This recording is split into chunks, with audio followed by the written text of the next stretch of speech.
Pak Tony, di era ESG sekarang ini di mana kemudian kita lihat soal lingkungan, soal sosial dan juga tata kelola itu menjadi begitu penting di mata investor ya.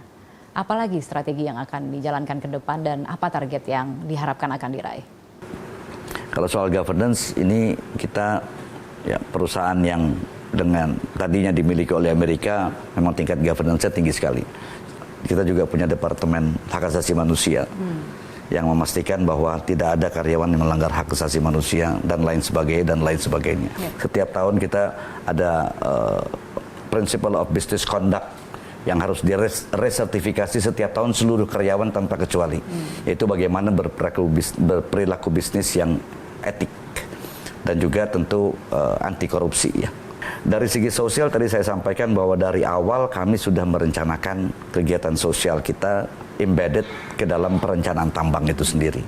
Demikian juga environmental.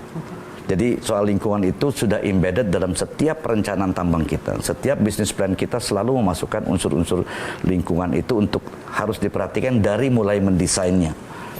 Dan memang tambang itu pasti punya dampak lingkungan. Dampak lingkungan yang paling besar di kami adalah tailing.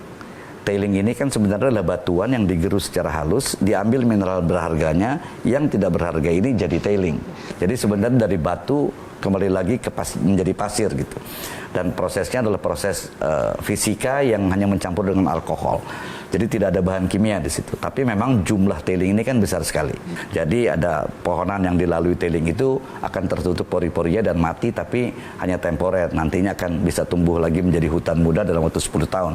Dan tailing ini tidak berbahaya, tidak beracun, sudah lulus uji toksikologi, uji karakteristik, uji subkronik, TCLP, LD50, LC50, semuanya dalam ambang batas yang dibolehkan perundang-undangan. Nah, tapi tetap aja ada dampak di situ kan, ada dampak. Nah, sekarang ini yang sudah kita lakukan adalah area yang sudah tidak kita gunakan, yang di tambang terbuka Grasberg itu kita reklamasi. Begitu juga tailing yang sudah tidak aktif, itu ada proyek percontohan kita sebesar 100 hektar dari 1000 hektar area bekas tailing yang sudah kita reklamasi.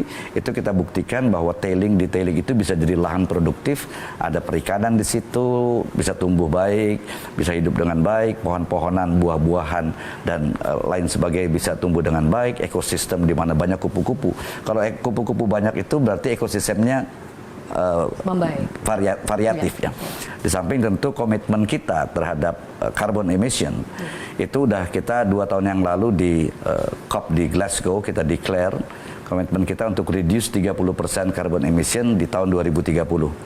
Dan saat ini udah lebih dari 22% kita achieve dan kami yakin di tahun 2030 kami akan bisa mencapai 30% bahkan lebih penurunan emisi karbon. Dan kami juga merencanakan untuk dalam waktu sangat dekat ini mengganti PLT batubara kami dengan energi yang jauh lebih bersih. Antara lain mungkin opsinya adalah pakai LNG yang jauh lebih bersih. Di samping itu tentu saja reboisasi lahan, ada lahan di Jayapura 4.200 hektar yang kita rehabilitasi dan kita tanami kembali. Terima kasih Pak Tony telah berbagi begitu banyak cerita dan pengalaman. Kita mudah-mudahan bisa berbincang-bincang lagi di lain kesempatan. Sukses terus untuk PT Terima kasih Kania, salam. Ya. Jelajahi cara baru mendapatkan informasi. Download Metro TV Extend sekarang.